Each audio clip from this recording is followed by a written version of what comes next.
정부가 어제 연금 개혁안을 발표했지만 연금 제도는 법을 바꿔야 하기 때문에 반드시 국회를 거치게 됩니다. 결국 거대 야당이 주도권을 쥘 수밖에 없는데 더불어민주당은 21대 국회 논의를 짓밟은 졸속안이라며 수용 불가 입장을 밝혔습니다. 국민의힘은 시간이 없다, 골든타임을 놓쳐선 안 된다, 설득에 나섰지만 정작 여당 내부에서도 과정과 결과 모두 미흡했다는 볼멘 소리가 나왔습니다. 김정우 기자의 보도입니다. 정부는 국민연금의 보험료율은 13%까지 올리고 보험금의 소득대체율은 42%로 고정하겠다는 방안을 발표했습니다. 입법 주도권을 쥔 거대 야당의 반응은 싸늘했습니다. 시민 의견을 수렴해 더 내고 더 받기로 한 21대 국회 합의를 무시하고 돌연 더 내고 그대로 받는 후퇴한 방안이 나왔다는 겁니다.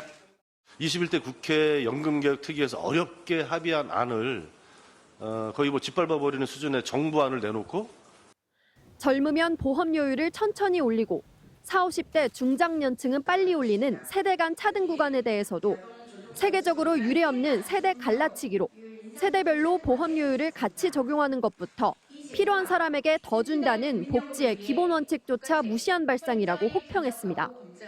또 인구나 경제 상황에 따라 수급액이 바뀌도록 자동 조정 장치를 도입하면 앞으로 인구가 줄면 연금이 푼돈이 될 수 있다는 우려도 나왔습니다.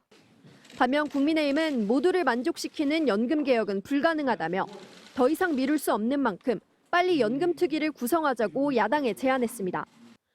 이번 정기국회가 골든타임입니다. 이번 정기국회에 국회 연금개혁특위에서 모수개혁부터 확실히 논의를 완료해야. 다만 여당 내에서도 정부가 연금 개편안을 발표하기 전 사전 소통이 없었다는 불만이 나온 것으로 파악됐습니다.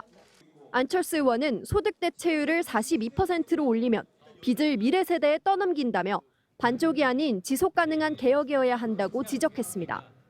지난 21대 국회 당시 정부는 단순히 숫자만 건드리는 모수개혁이 아니라 구조개혁을 동시에 진행해야 한다며 야당 제안을 무시한 채 연금개혁 논의를 22대 국회로 미뤘습니다. 하지만 정작 넉 달이 지난 뒤 제대로 된 구조개혁 없는 개혁안을 들고 나와 야당 반발을 자초했다는 지적을 피하기 어려워 보입니다. MBC 뉴스 김정우입니다.